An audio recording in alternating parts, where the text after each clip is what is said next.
はい、どうも皆さんこんにちは。坊主でございます。セカンドチャンネルです。ご覧いただき、今日もありがとうございます。今日なんですけども、久しぶりに男子の話なんかしようかなと思うんですけど、それにつなげて、私ぐらいの年になると、やれ自己投資だとか、現状維持は後退だとか、何か新しいことを学ばないと取り残されますぜみたいなことを煽られると思うんですけども、日常生活に目に入るものだとかで SNS もそうですけど、私も含めて、若干その気持ちはあるんだけど、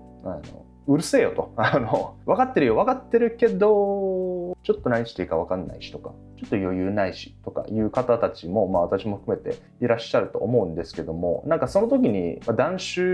のことも踏まえて考えたのが、自己投資云々でやりたい気持ちはあってちょっと焦る気持ちもあるんだけど、その前にすることって、私は運よくできたんですけど、自分の生活を顧みて何か劇的にぶっこ抜けるものがあるかどうかっていうのを精査することから始めると非常にいいんじゃないかなと思うんですよね。今日はちょっとそういう話をしたいなと思いますので、お付き合いいただければと思います。個人的に自己投資って何かしら追加してるイメージがあって、例えば朝早く起きて本を読むだとか、新しい語学を学ぶだとか、筋トレするだとか、何かしらの習慣を追加するようなことが多いと思うんですけど、そもそもそれって自分の人生が 99% ほぼほぼキャパマックスで日々生活してると、自己投資っていう言葉を使ってるので、投資するものが 1% しかないんだったら、その分見返りもなかなかね、見返りを期待してるんだったら少なくなって、結構その気分的にはめちゃくちゃ自分の人生割いている、なぜならギリギリでやってるから、ギリギリでやってるので疲労困憊なのに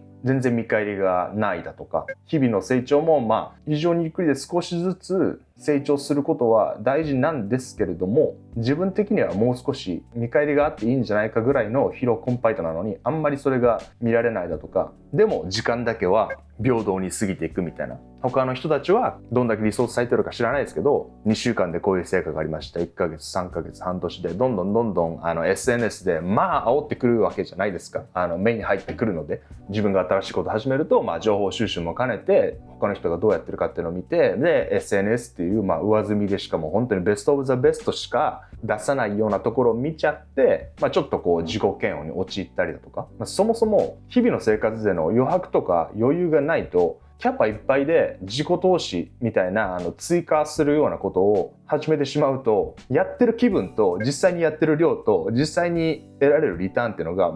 多分差が出ると思うんですよね。気分的にはめちゃくちゃやってるんだけど、実際は本当はこんなもんで、でもなんなら他のことが 99% 占めてるから、でその 1% に対するリターンだから、投資のリターンとしては非常に少ないと感じてしまうっていうようなことが起きると思っていて、で私自己投資って非常にいいことだと思うんですけど、その前に準備が大切なんじゃないかなと思って、自分の生活から本当に何でもいいですから、何か省けるものがないかっていうのをまず探す。それで気軽に省けるかどうか試してみる。いろいろと日々の生活の中で自分の体力と気力と時間とお金使ってるものなんだろうなとか、私の場合は一番手っ取り早くめちゃくちゃパワフルだったのがお酒だったんですけど、それが今はもうやめて1年半ぐらいですかね。前の動画とかでも説明しましたけど、だいたい2023年私ががっつり飲んでる時の飲酒してる時間っていうのが、土日祝日毎日6時間ぐらい飲んでるとしてざっと700時間ぐらいらしくて、でそれを8時間寝るとして日数にしたらどれくらいかっていうと、1ヶ月半ぐらい私丸々お酒を飲んでる時間に使ってたんですけど、でお金に関してもだいたい月8万ぐらいは今クレジットカード明細で分かるので、月8万円ぐらいは浮いてると。1年間で100万ぐらいのお金と、700時間ぐらい、なので1ヶ月半ぐらい丸々お酒を削ることによって空いたわけなんですけども、この余白はね大きいですよ。この余白を使っての何かしらの新しいことっていうのは、やっぱり99% 使ってるうちの 1% じゃなくて、なんなら 20% ぐらい自分の人生から何かしらぶっこ抜いてるので、その 20% を使える。なんなら 100% 使わずともその 20% のうちのだいたい18% ぐらい、2% は余白として残しておいて、疲れないように日々頼りながら暮らしていくような、ギリギリやってる自己投資とは違うリソースの使い方ができる。これが私お酒やめたことで運よくできてるなと感じておりまして、お酒っていうのはもうめちゃくちゃインパクトあるので、時間、体力、お金、気力っていう全てをかなりの割合使ってたものを、それをパタンとやめることによってかなりの余白が生まれるインパクトのあることなんですけども、お酒飲まない方でもちっちゃなことでもいいですし、意外とお金使ってることでもいいですし、日々のちょっとした買い物でもいいですし、惰性で続けてること、例えば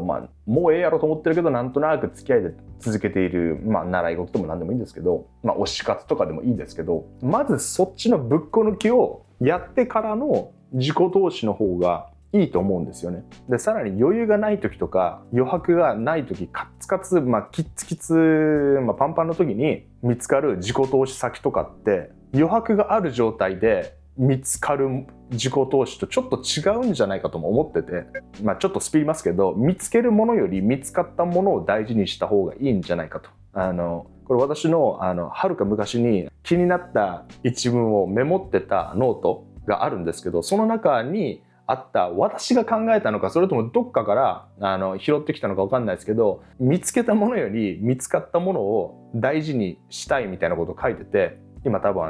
YouTube パートナーの渡るくんがこれ見てるらしいんで爆笑してると思うんですけど、若干ゾワッてするような寒いようなことを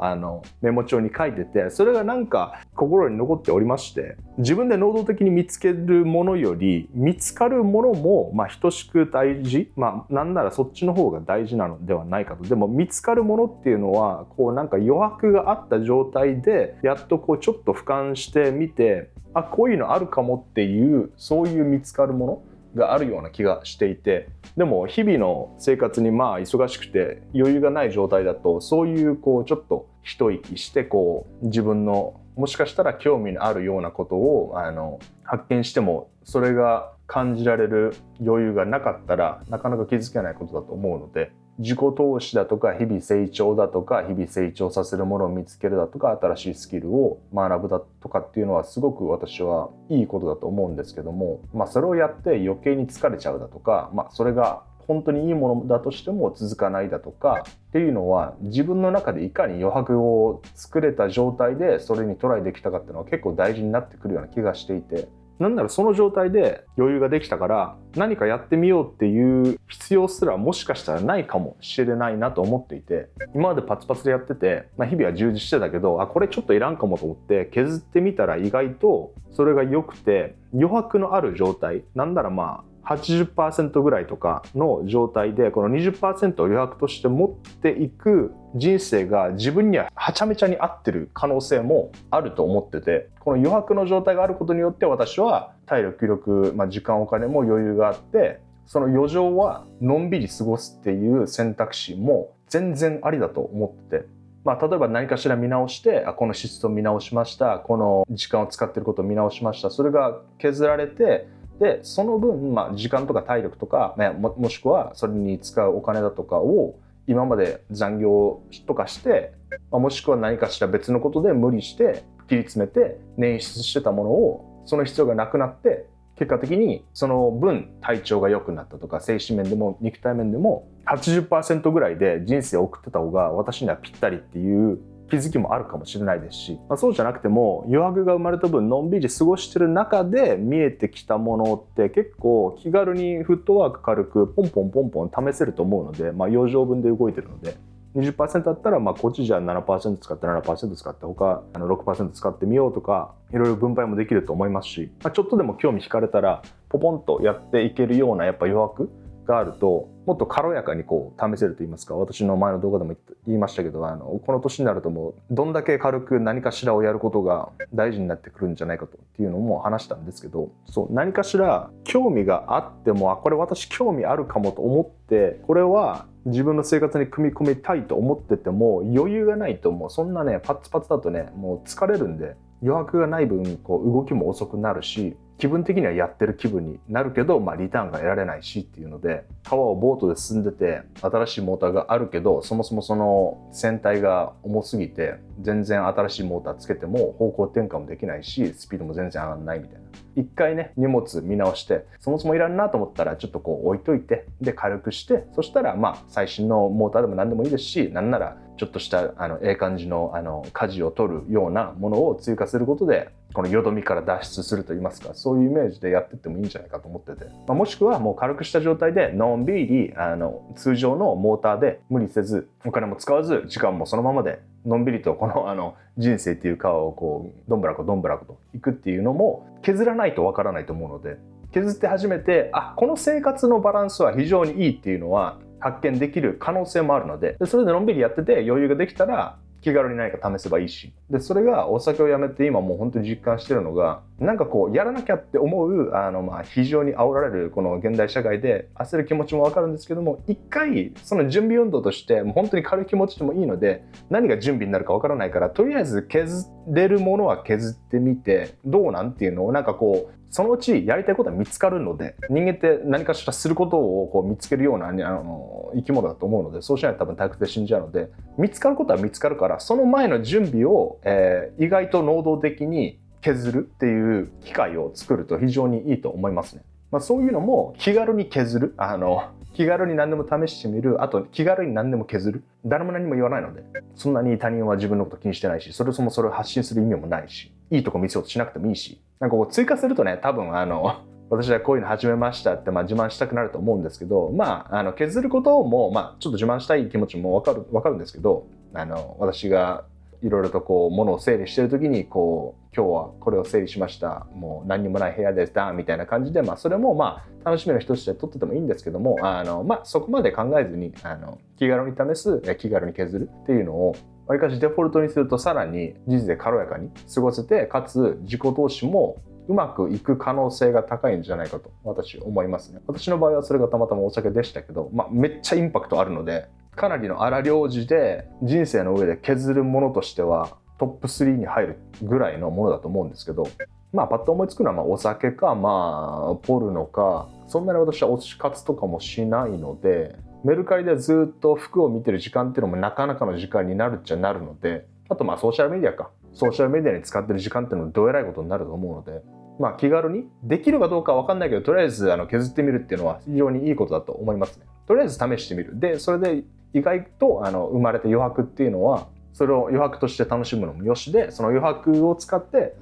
自分が興味があること、自己投資でも、日々成長でも、新しいスキル身につけるなりでもキャパオーバーにならず、習慣としても定着しやすく、その余白が生まれた状態でもちょっとずつしか進まないとは思いますけど、キャパオーバーの状態でやるよりもはるかに実感としては大きいと思うので、おすすめでございます。なので今回は自己投資なんやらかんやらでうるせえよと思ってる人、私も含めていると思うんですけども、一回何でもいいんで削ってみると意外と身軽になって、それが心地いいかもしれないし、本当に自分の成長につながるような新しい生活バランスが見つけやすくなるのかなと思った次第の動画でございました。はい、今回もどっちだけでございますけども、男子相変わらず順調でございます。そろそろ1日失敗しちゃいましたけど、飲まずにもう1年半ぐらいで、連続して飲んでないのは1年到達まであと1ヶ月ぐらいでございますかね。相変わらず男子は順調でございます。また何か進捗があればご紹介したいと思います。はい、ということで今回もご視聴いただきありがとうございました。また次の動画でお会いしましょう。またね。